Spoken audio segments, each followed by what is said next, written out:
What up, fam, and welcome to Big Ray's Garage Grind Mental Health Edition. This is intended to be a conversation with my guests about our thoughts and experiences with our mental health journeys. We are still in the month of May, which is Mental Health Awareness Month, and we are excited to be joined by one of my all-time favorite Seahawks and one of the all-time Seahawks on and off the field.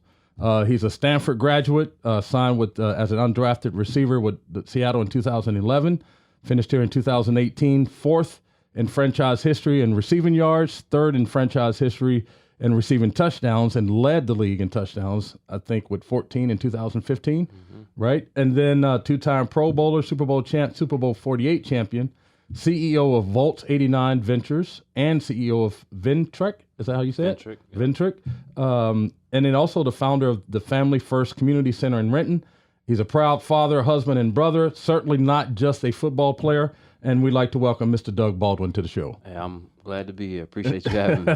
No, it was, when NASA told me that I was going to have a chance to have you on the show, it was pretty exciting. I was excited because you're a dude that I've watched a lot from afar, not just what you do on the field, but like all the stuff that you've done off the field and just the way you think about, how you move, through the world, really. And honestly, like one of the words that kind of came up to my mind today, and I've never been able to use it until now, thanks to you, is metacognition.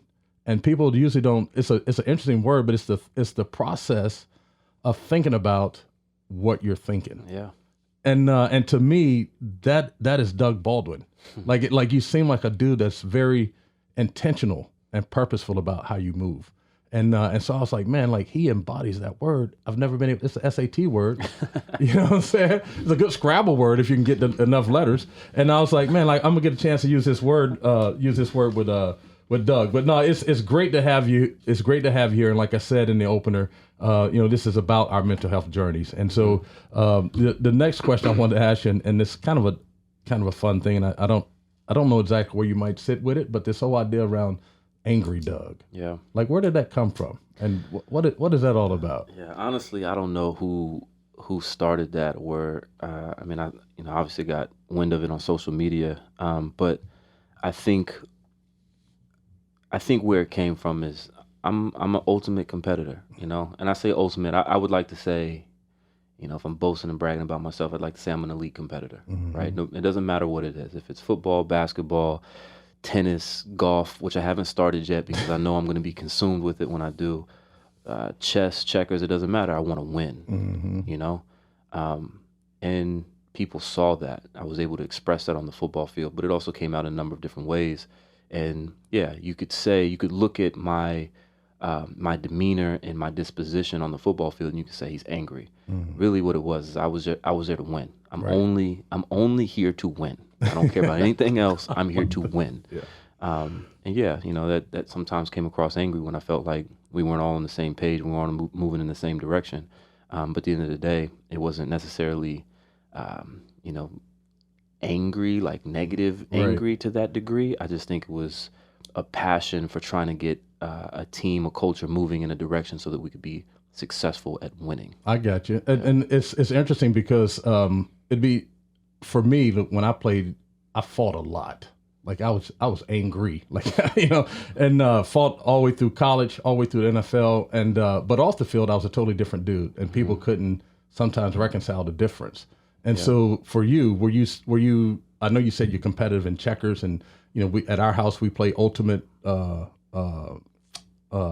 is the game? Monopoly. Okay. Like it can get physical at times, because you want to win. Yeah. But how did that serve you off the field? Like it's that kind of focus, angry, if you want to call it, mentality. Yeah, I mean, it serves me in the realms where I'm able to be competitive, right? Where in business now, like I have found that outlet to be one that's similar to football in the sense that I can be competitive, right? Granted, I don't have the daily threat of physical violence, right? That's a big key. A huge key. But I can still be competitive. So it does serve me well in that realm. However, when it comes to my 3 daughters, right? I'm so used to physically imposing my will on another human being on the football field. I can't do that. I can't force my daughters to, I can't force them to do anything, really, to be honest with you, right? And it's just, my daughters are teaching me a lot about the other side of that competitive nature, right? Like being competitive in a sense of how can I show more patience and more kindness to my daughters, right? How can I compete at that? And so it's just a mind shift. So I would say that skill set, if you will, Right. It has definitely been a benefit for me post football career. So that's interesting that you said that trying to adjust your approach to your daughters, but you've been trained in this football arena to like you said, solve a lot of things, take care of a lot of things physically. How hard of a mental flip was that for you to do? Yeah, I think this is well documented now, but when I retired in 2019, my first daughter, she was born 3 days after I retired. And so I really didn't have any time to mourn, retiring from the NFL. I went right into fatherhood. And, a lot of people don't talk about this, and I'm grateful that you are taking the time to talk about mental health. Right. Thank you. Because I think, and we talked about this before, there's a lot of stigma around mental health and really understanding, like, how does that impact you as a human being and how do you show up for people around you, right? And when my daughter was born, what I didn't realize, I always knew that potentially, or sometimes women have postpartum depression that they deal with. I didn't know that it's very prevalent for men too. That I became aware of that after the fact. And I realized like I was going through some significant mental challenges, both because I was retiring from the NFL, right? I've been playing football since I was 6 years old. So it's all I knew. So not having that, and then having this new human being to take care of, for about 8 months, I would say I was in a really deep depression. Had a whole bunch of counseling. Yeah. Got an amazing wife, got an amazing family and a support system around me. So I was able to come out of that in a healthy way. I believe in a healthy way. But yeah, it was really, really, really, and I can't understate that, very challenging. Yeah, well, that's news to me. I mean, I had obviously heard. I have 3 kids of my own, and so I've heard of the postpartum depression for women. I'd never heard of that for men, but that's pretty. Thank you for sharing that. And then as it relates to that, what types of things were triggering? What was triggering the depression? And then what was the focus of the counseling? Like in that? So on the surface, I think what was triggering was having a lack of control, right? In our world, in the football world, like we feel like we can go out on the football field and control the outcome, right? Throw me the ball. I'm gonna be open. Throw me the ball, right? Whereas with kids and with life outside of that world, it's not necessarily as straightforward. It's not as black and white as, being able to control getting open and catching the ball, right? If I drop a pass, I know exactly what I have to go do in order to not drop that pass again, right? But if my daughter's crying, right, at 2:00 in the morning, and I change a diaper, I feed her, I'm holding her, and she's still crying, I don't know what to do. You know what I mean? We've been there, yes. And so there's that, I don't even know what to call it, but it was that challenge, right? I got you. So yeah, that specifically was, and I got 3 daughters now, and so that challenge became easier as as I had more children. And I'd like to think that my youngest daughter now, she's a model citizen. She's 9 months old. Model citizen at 9 months. Model citizen. Just goes to bed on time, like doesn't cry through the night, sleeps through the night, just amazing. And I like to think it's because of all the lessons that my wife and I had learned from the previous 2 children. It's kind of like giving up that control. Right. That was really, really hard for me. Well, I mean, I think this is pretty amazing that you found your way to therapy around that, because I think, like you said, what we were saying before, most men probably wouldn't admit that. Yeah. Most athletes who are super, like you just said, you're an elite competitor. Like we're competitors with ourselves sometimes. Yeah. Like I'm not gonna let this thing get me. Right. I don't need someone's help. I can like work muscle my way through it. And so the idea that you went and got therapy, what was the impetus to get you to the therapy? Was it like your wife, or was it like? What was that conversation like? Oh man, so there's a whole bunch of context here, but I'll try to give you the Cliff Notes version of this. So when my wife and I were engaged, we had our struggles, right? As I think most couples on this planet, when they make a determination to be together. Like, there's struggles. And I'm coming from the NFL, right?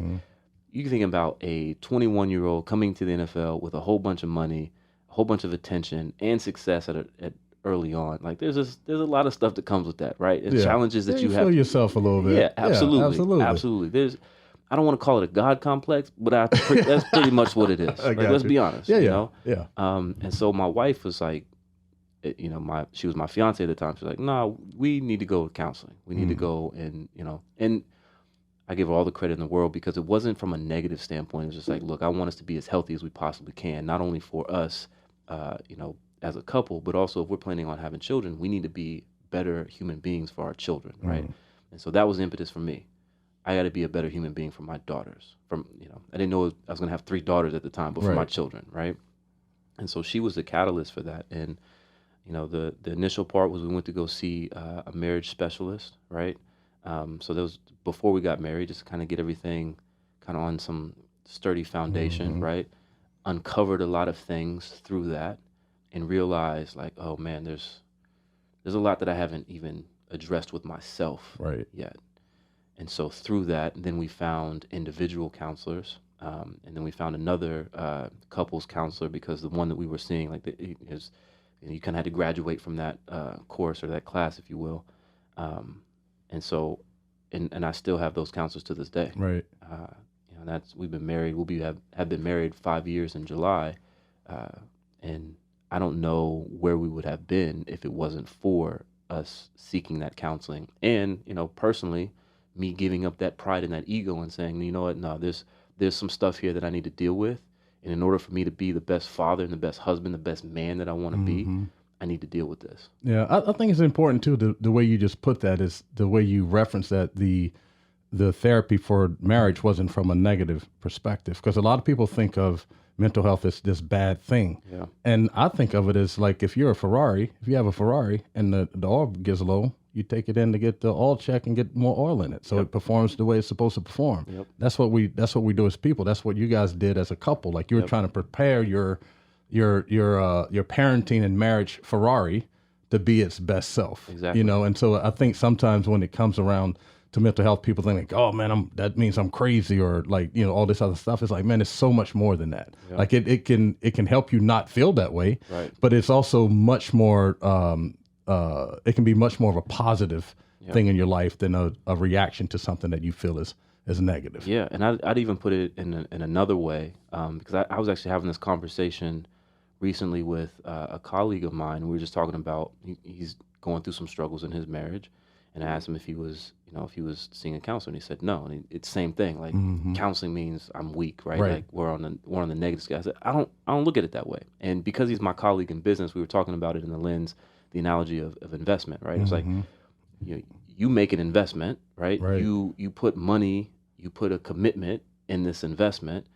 Aren't you willing to do what's best for this investment to succeed, right? Right. So it's not necessarily like. And even let's say the investment was not going well, wouldn't you want to put some resources around it so that you could help it grow and stabilize and then scale, right? Like, so to me it's no different. Like you have a relationship, you're investing in somebody, you're investing in a relationship.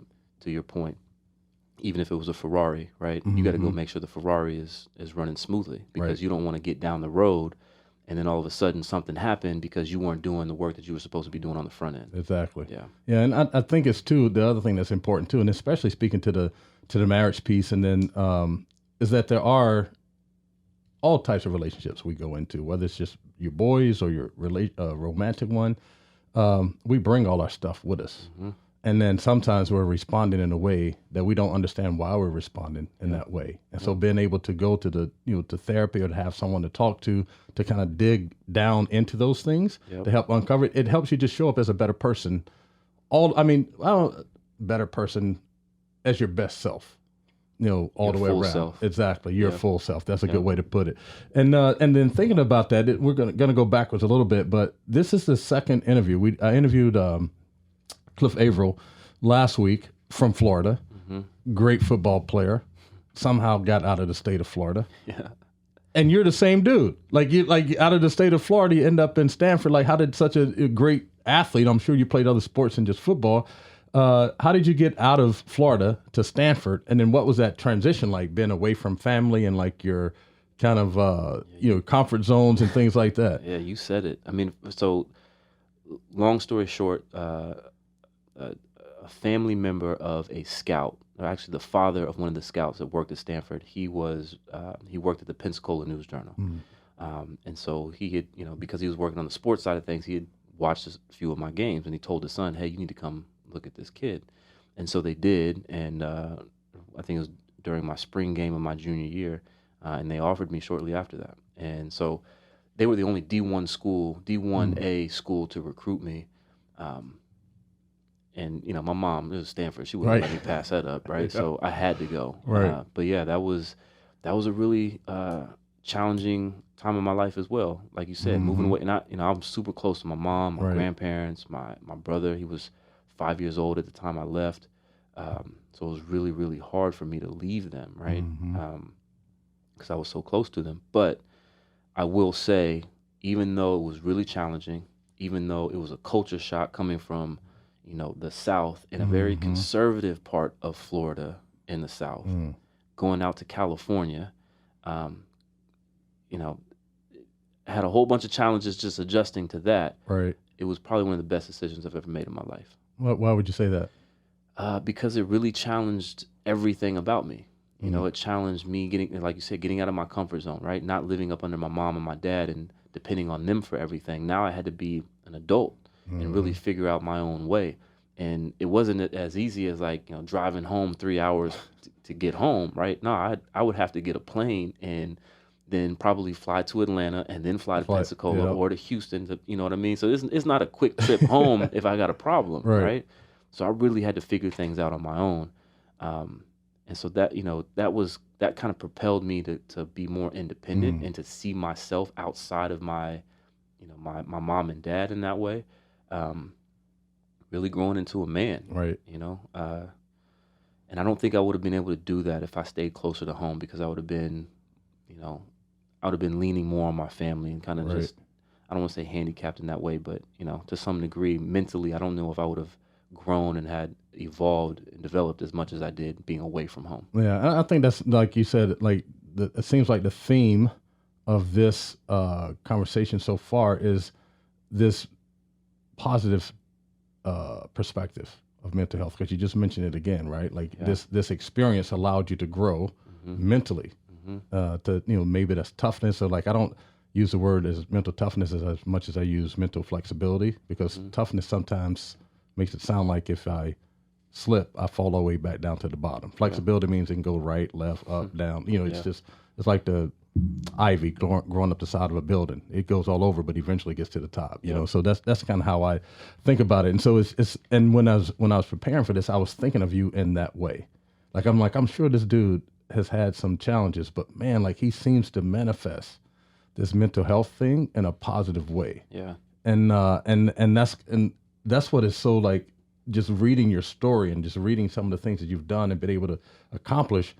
That's the only way I can look at it. It's like this dude, you're not a big dude, and then you just said you were not recruited the big schools, and you go to a place like Stanford, all the way across the country, and the trying to navigate all of that. I went 6 hours away from home and still had a tough time with that, So to go all the way across the country is pretty incredible. So you get to Stanford, you have a great, career there, and then you get drafted, or you sign with the Seahawks. You go undrafted. Yeah. You're a very tough-minded dude, right? That had to have some type of impact. Absolutely. Yeah. So talk to us a little bit about that. Yeah. Obviously, as a young man growing up, you watch the draft every year, and for me, part of the allure at that time was hearing my name called. I knew I wasn't going to walk across the stage, right? I knew that was out of the cards, but at the very least, somebody calling my name at the podium saying I've been drafted, right? And to not have that, you build up this fantasy, this image in your head about what's going to happen, and it doesn't happen, and it was a devastating letdown. Right. And at the time, it was the lockout, so after the draft was done, no teams could talk to you. So I didn't know what was going to happen, right? I graduate from college, I have no job now. You know what I mean? What am I gonna do? And so I'll basically put all my eggs in one basket for the NFL and didn't hear my name called. So I remember exactly where I was. I was at a Mexican restaurant across the street from where I was staying, and my girlfriend at the time and my best friend at the time, I sent them home, and I just sat there in the Mexican restaurant, and like I'm in the corner by myself, looking up at the TV, and just thinking like, man, I was crying. I'm not gonna lie, I was crying, just thinking like, what am I gonna do with my life? I've been playing football since I was 6 years old. That's all I've known. Don't get me wrong, like I went to Stanford because of the prestige and the academics. Right. But I also went because I was trying to get to the NFL. You know what I mean? Right, yeah. So at this stage, it's like I have no idea what I'm going to do now, and that was really, really challenging too. But I remember, so during the draft, teams could call you, and so the Seahawks did call me, and they basically said like, look, hey, we're probably not going to draft you, but we want to bring you in for camp. And Sherm had got drafted, and Sherm was talking it up, and and of course I wanted to be with my boy, so Seahawks there was a process, but I eventually made the decision to come to the Seahawks. But I remember telling myself like, I'm gonna make all 32 teams, even including the Seahawks. I'm gonna make them regret not drafting me. Right. When I signed with the Seahawks, it was like, I'm still gonna make you regret not drafting me, but I'm gonna make you even that much more appreciative of signing me. Right. That was just my mentality, my competitive spirit. And so when I came here in 2011, I literally came here with, and EK, the equipment staff, dude, he'll tell you this. I came here with 1 pair of shoes and 3 pairs of clothes, and that was it. And I said, this is it. Either I'm here or I don't know where I'm going to be. So, wow, we're putting all our eggs in one basket. Well, the thing that's interesting is like just hearing you just talk today is like I think it's really important for fans to hear that. The humanity of you, like some people just think we woke up, put our cleats on, dominated in high school, dominated in college, and then all of a sudden we're in the NFL. They don't see the journey that we went through, all the other stuff. That's just the football stuff. They don't see like the life stuff. Maybe like I grew up in a very tough environment. Things like even though we're in the mountains of North Carolina and it's not New York City or LA, it was still tough. And so just understanding that we're all human and that we have these things that happen with us. I did a talk, I want to say a couple of days ago for the Seahawkers here in Seattle, and I challenged them to be curious about other people, not just be cheers, not just to cheer the team on, but be curious about the people around them, be curious about the guys on the team, because then it opens a pathway to kind of know who the person is. Yeah. You know what I'm saying? You never know what you're going to be, what you're going to encounter if you remain curious like that. Yeah. And so by you sharing some of your story today, I think it kind of opens the door for other people to kind of see the humanity of what players are. And then that makes this mental health thing even more important, because you do, like you said, you were sitting in this place crying. I cried driving off the field, in a golf cart when I retired in Detroit. Like, it was so final. It was such a grieving moment. But you did get to the Seahawks, and you guys had a fantastic team. Yes, we did. And you said all your boys and stuff. And so how did that factor into just the mental strength of all those players? Because it seemed like you guys kind of fed off each other. So I would imagine there had to be some conversations at times, when a guy was struggling or something. What was that like? Yeah, so to your point about, the humanity of guys, right? I think, and I don't know if John and Pete will say this, but I think they got lucky to some degree. They got a whole bunch of guys in a room on a team together that had, I don't want to say similar backgrounds, but we had all came from backgrounds that precipitated a reflection of the struggle that we went through, right? And we were all kind of intertwined in that, and we were all we connected through that. And so you had all these guys who came from various, walks of life all across the country, but we all knew a similar struggle, right? And we shared that. And when you're in the locker room, when you're in the off season, in the dog days of the off season, running up this hill, right, for the 18th time, and you look to the guy next to you, and the guy that I think about all the time is Ricardo Lockett. I just remember can I cuss on this? No, I can't cuss on this. Okay, never mind. I just can remember bleep him out, can we, NASA? We were struggling on this hill, right? And I look over at Ricardo and I said, "F this hill." Right. And he's like, "Yeah, we've been through tougher than this."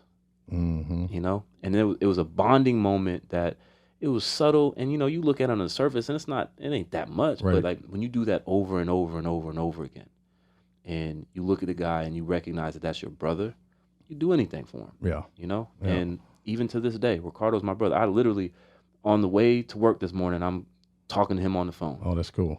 That's my brother. Like, I know I could call him at any point, any day, about anything.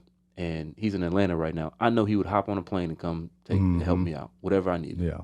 And vice versa. And I think when you go through, and I don't want to say the NFL is hard. It is hard. It's challenging. Right. There's a lot of challenges that come with being in the NFL. They're blessings, right, at the same degree, but it is challenging. When you go through challenging things with people that you care about and that also care about you, you build a bond, and that also, I think that strengthens your mental flexibility. Right. It gives you kind of a foundation of knowing that, like, okay, I may struggle here, but I know my boys got my back. Right. Or it could be a really, really hard day, but then when I go home, like, I get to joke around with Ricardo. He jokes and makes me laugh and brings life and energy back into me. And vice versa. And when you have folks like that around you, it makes going through the challenges of the NFL and life in general, because we were all growing up together too. It makes it that much I shouldn't say easier, but you can manage it. You can manage it. Yeah, exactly. You can. Yeah, and the thing I played for 9 years. I didn't really have a connection like that. You have a connection, but not to that degree. But this time last year, I did through the NFL. I admitted myself to a residential facility for mental health, and I was there for 32 days. And I can remember getting there, and there's 5 other former players there, and they bring you're on in a home on like 6 acres. They bring all the therapy to you: cognitive therapy, one-on-one therapy, group therapy, recreational therapy, occupational therapy. It all comes to the house.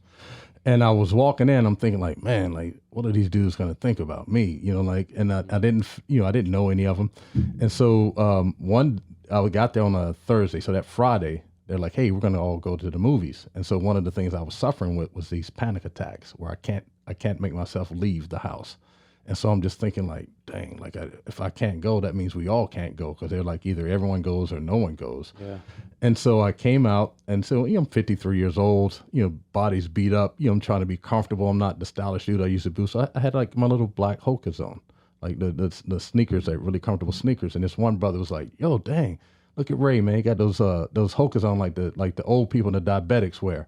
And I just started laughing, and like it was because that felt like the locker room to me. Yep. You know what I'm saying? Like we used to have dudes that used to sit at the door on when we were traveling. They'd be watching everybody's outfit. Oh man, what is Ray wearing? Look at his socks. Look at his shoes. The jacket don't even match. Like all that kind of stuff. And so it was that connection though, because I knew like, okay, that guy, that's going to be my guy, because he got me. Because the thing that was funny is that I was the oldest dude there, and I'm a type 2 diabetic. So it made the whole thing was kind of funny. You know what I'm saying? And so, but that connectivity, right? So now that guy and one other guy that I was there with, we probably text each other every other day for the last year. Yeah. And so they're the people, like you were saying, like Ricardo, when I'm having a tough day, I can just text. I don't even have to say what I'm having a tough day with. I just go, man, I'm having a tough day. Yep. And then they just come back, hey man, remember your routine. Remember to get out and do your walks. Get your walk, like count all the small victories, all those types of things, because I get to a place where it's black or white, and there's no gray area, but we live in the gray area. You know what I'm saying? And so just having that connectivity and someone that can kind of push that button to kind of get you reset is important to have. Absolutely. And so it's great that you guys are able to find that. And I know we're kind of running a little bit short on time, but I did want to get to, I was reading an article by Michael Schonduger that you did, I think, in 2022. And it's talking about your entry into this tech world, the stuff that you're doing now, the CEO of the 2 organizations that you have.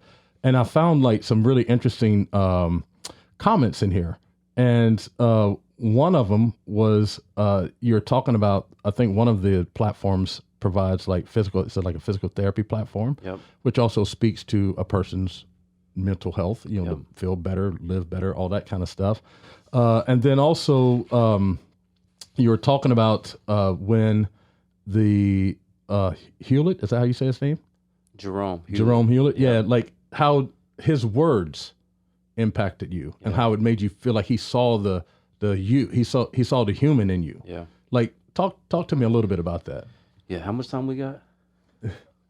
Okay. All right. I'll try to keep this short. So I guess, to paint the picture of the impact of that. So, when I was getting kind of in my older years in the NFL, I recognized that a lot of people were celebrating me as the athlete, right? And I remember specifically, we were at training camp one time, and I'm walking up, and this lady goes, "Doug, I love you." And I was like, "Hold up, time out." I was like, "Lady, you don't even know me. Right. I could be a serial killer and have dead bodies in my backyard. Right. And you saying you love me just because I play football. Right. I appreciate that, but you don't necessarily know me. So, let's have a conversation, And I say this all the time to kids. When kids come up to me and they're just like, they don't want to take a picture. They don't say hi. They don't even say their name. They just, because they're shy or whatever it may be, and they just want to take a picture. No, introduce yourself. Hi, my name's Doug. What's your name? You know what I mean? And going back to your point about the humanity, right? Yeah. I think it becomes very easy for us to look at our fellow human being on this planet. We look at them as an asset, right? Especially in the NFL world, we look at them as an asset or not really as a human being. Right. And so for whatever reason, that was really, really important to me my last few years in the NFL. And then obviously when I retired, like that didn't change. And so I immediately went to go work for Intellectual Ventures after I retired. And this guy who was running, one of their investment funds at the time, Jerome Hewlett, he basically was like, "I don't really care what you did in football." Right. That's what he said to me. So he had you right from the beginning. Yes. He said, "I don't really care what you did in football. I appreciate the skill set that football taught you, but I want you to be able to lead this team, help this team, advise this team." And so he gave me the opportunity to be something other than a football player, right? He saw me as that. And not only did he see me as that, he encouraged that in me. And to this day, we probably talk almost every day. That's still. awesome. And it's not just the positive encouragement. I mean, I guess it is all positive, but it's also constructive criticism too, right? And I needed that because let's be honest, when you're in the football world and you're doing well, there's not a lot of people who want to tell you the truth about what you're not doing well, right? He was not that. Jerome was adamant about telling me what I was not doing well, but in a loving and kind and patient way, and he spoke life into me. He allowed me to see something greater inside myself that was more than just a football player. I had always envisioned that, and I had craved that, right? I desired that, not only from my family and from the fans, but just in general, even from myself. And so to have a person who knew my sports background, but also was well established in his own career. And Jerome he has pioneered a number of industries in a number of ways. And so for him to see that in me, and also like it was important, it was another black male. For him to speak that life into me, I mean, it was everything at that point, And again, I was going through a really hard time, struggling with retiring, struggling with, being a new father. And then to have this male come to me and say, "No, you can do this, and you're going to do it well, and here's how you're going to do it." Yeah, I think that's pretty awesome too. That, like you said, it was another like NASA knows, and the guys on our broadcast team. Like I tell them I love them all the time. Yeah. I try to encourage because we just from one brother to another, that doesn't happen a whole lot. Yeah. Because we're kind of conditioned that we have to do things on our own. We have to survive on our own. We have to build our life on our own. It's like, hey, I'm a self-made person.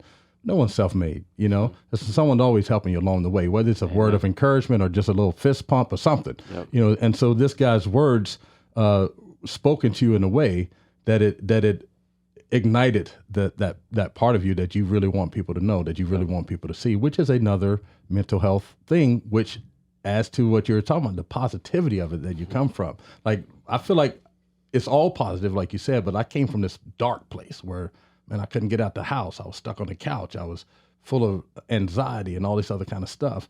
I just needed to get my whole engine redone. I didn't just need the oil change. But your overwhelming approach to this has been one of positivity, like making sure that you're in the right headspace to accomplish the things that you want to accomplish, which leads me to like one of the last lines in this article. You said, I do miss the camaraderie of the locker room and my boys and my brothers. Other than that, I'm in a good place. What is a good place for Doug Baldwin? Well, I can't give you the picture of the good place without giving you the context of what that good place is built upon. Nas, I know we only got probably 20 seconds here, but you're going to have to bear with me and you got to do some edits. So here we go. You know, I want to be very clear about this and speak on it holistically, because I think it's important for me to express it, but it's also for me to be very clear about it, because I don't want people to get confused about this, right? I'm a man of faith. And when I say a man of faith, I mean I believe in Jesus Christ. Now, when I say I believe in Jesus Christ, I know that can be offensive to some people, so I want to be very clear about what that means to me. So I'm a Christian. That means I believe in Jesus Christ. That means I believe in his teachings. And he said, ultimately, if you sum up the entire word and all the commandments and all the law, what he said was, love God with all your heart and love your neighbor as yourself. And then the question, so I like math, and so I like putting things into equations. Right. And so the math to me then is like, okay, well then what does love mean? And he gave a definition in Corinthians, which says love is patient. Love is kind. Love does not boast. It does not brag. It does not demand its own way.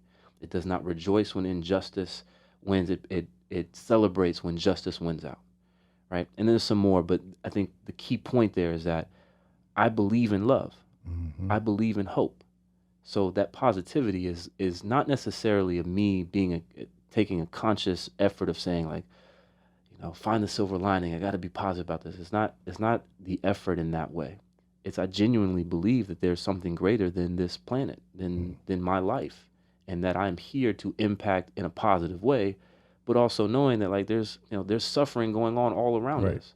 So if that's the case, and if love is the ultimate, then that's really all that matters to me, right? And I think from a grand scale, I'm navigating that as a young man in the NFL, even prior to the NFL, but I don't think it really resonated with me until I had my daughters, right? And I'm looking at the world through their eyes, and I'm looking at like, what do they really care about? They don't care about how much money we have. They don't care about what clothes they have on their backs. They don't care about what shoes they're wearing. They honestly don't even care how their hair is done, right? They don't care about any of that. The only thing they care about is, can I play with daddy when I wake up? Right. Is daddy here, and is he showing me love? That's all they care about. And when I give them that love, when I'm there present, patient, and kind with them, they're secure and they don't need anything else. And I think about me as a young boy. I didn't get that to that degree, right? And I don't think any of us ever gets it to that, the pure love degree that I'm talking about. But, I just imagined how I would be different, how my parents would be different, how my grandparents would be different, how this world would be different if we activated and we acted on any decision that we had based on the foundation of love that I just defined. Like if we moved in the world in that, we wouldn't have any problems, right? If we looked at our neighbor as a human being on this planet trying to survive and thrive, and that, to your point, they're showing up in whatever environment, whatever situation, their fullness with all of their history, right? All of their childhood trauma, all of that coming there with them. If we could look at the other human being with that perspective, we wouldn't be mad at them. We wouldn't be judging them, because honestly, I don't know what I would do if I had to go through some of the childhood trauma of my friends, right? I don't know what decision I would make, and they don't know what decision they would make if they were in my shoes. And so how can I judge them on that? And so now I can look at them as just an imperfect human being, which is fine, but I can love them as such as well, right? And when I have that image and that view and that perspective, I look at the world, I'm like, yeah, this suffering is inevitable. We're going to be dealing with challenges and difficulties all of our lives, but that's okay. Not to mention, like, that's actually what strengthens us, if you allow it to, right? It gives you a different perspective. It gives you a stronger perspective. And for me, again, taking it back to my daughters, I know that I can't control everything that goes on in their lives, right? And so the only thing that I can do is show them love. Teach them the foundation of love. Be the father that I would want to be for them, and that they would want for me to be for them as well, right? Right. And then when they go out in the world, whatever happens to them, all of the trauma that is going to come, inevitably that's going to come into their lives, right? At least they have a foundation of love. And I'm not saying that that is the answer for everything. I do believe it is the answer for everything. But for anybody who says that it may not just be the answer, I say, you may be right, but at least they have a chance. You know what I mean? Yeah, I feel you. It may not be the answer for everything, but at least I'm giving them a chance. And the analogy, and I'll leave it this. If I'm trying to land on the moon, I'm gonna aim for the moon, right? I may not land on the moon. I may go past the moon. I may land on a star next to the moon, but I'm aiming for the moon. But if I'm not aiming for the moon, if I'm aiming at the ground, how would I ever get to the moon? Exactly. So I got to aim for that. And so if I'm aiming through that with love, with this perspective and this lens of love, then yeah, to your point, it's all positivity because I can find that love in anything. Well, shoot, man, you might have to be Pastor Doug. Like you just graduated from Angry Doug to Pastor Doug. Because I felt like going, well. Like that was like my pastor would say. That was some good word right there. That needs an amen. And I would say this too. Like there's an African proverb that I kind of live by, and it says that all love is love, but self-love is supreme among them. Amen. Because if you can love yourself, because it's hard to give what you don't have. Right. And so if you can love yourself, you can set yourself up to love people the way you just explained it. And then that way everyone is showing up in their fullness. You know what I'm saying? So shout out to my wife. She's the one who taught me that. Oh, that's awesome, dude. That's good. No, our wives do great stuff. Like, you know, that they don't get a whole lot of credit for. So I know we're wrapping it up, and I know that on Friday, June the 23rd, you guys have a Champions of Change basketball game coming up. So you want to just kind of share a little bit about that, what that's all about? And Myself, Cliff Averill, Michael Bennett, we came together just because we were doing stuff in the community, serving the community. We always found ourselves being at the same place. And so instead of doing it individually, as you said, let's come together and build this together, we decided to do that. And that's Champions of Change. It culminates on the 23rd at Climate Pledge Arena, where we'll host a celebrity basketball game, an all-star basketball game is what we're calling it. A lot of, well-known athletes and celebrities from the Seattle region coming to support the benefiting partners that we'll talk about more, not right now, but we'll talk about more. So, really we're using our platform to lift up these organizations that are doing amazing work on the ground, like, really doing the work. We want to lift them up and provide resources for them to continue to do what they're doing. Well, that's good stuff, man. And so I want to thank you for coming on today and sharing with us. It's sometimes really tough to kind of go to that space for guys. And so I really appreciate you modeling that for everyone else. So look forward to following all the work you do off the field. And now that we've kind of sat and had this conversation, I feel like I'm a little tighter with Doug Baldwin, which is exciting to me. And then I just want to remind people of the 3 mental health and wellness concepts I want to finish with. One is it's okay to not be okay. Number 2 is contact your medical provider for guidance and assistance for access and help that you need. And number 3, when you need help, you ask for help, you're operating from a position of strength. So thank you for signing on, coming on with us. Thanks to everybody from listening. Be good and peace.